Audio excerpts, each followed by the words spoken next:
যে মেশিনে করে ইট কেটে যদি সিঁড়ি করো তো খুব সুন্দর হবে। যে করে কেটে যেভাবে কাটছে এভাবে কেটে, আর কোনো মাপ করার কোনো দরকার নাই।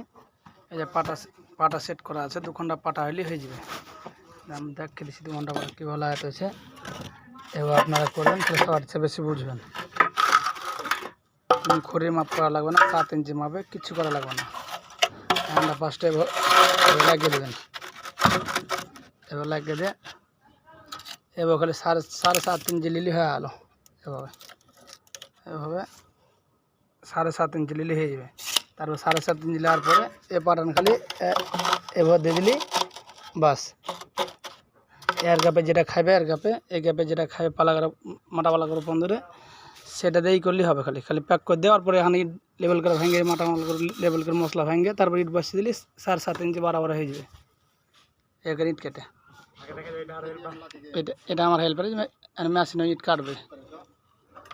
ইট কাটো দেখা দাও কীভাবে ইট কাটছে। এই যে করে এবার করলে কোন খড়ির মাপ লাগবে না, কিছুর মাপ লাগবে না। এই যে মেশিন দিয়ে রড করা বিলেট দিয়ে ইট কাটবে।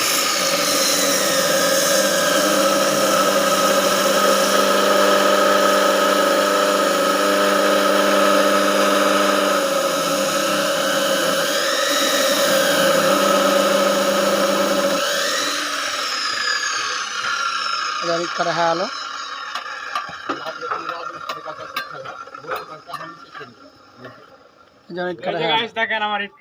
ইট কাটা হয়ে গেলো। এভাবে করলে একটা সিঁড়ি সব মাপে মাপে থাকবে, কোনো সমস্যা নেই। ইট কাটা এরপর দিনটা বসালে একবারে মশলা লেভেল ভাঙতে হবে। দিন বসালে 7.5 ইঞ্চি হয়ে যাবে, কোনো খাটনি করতে হবে না।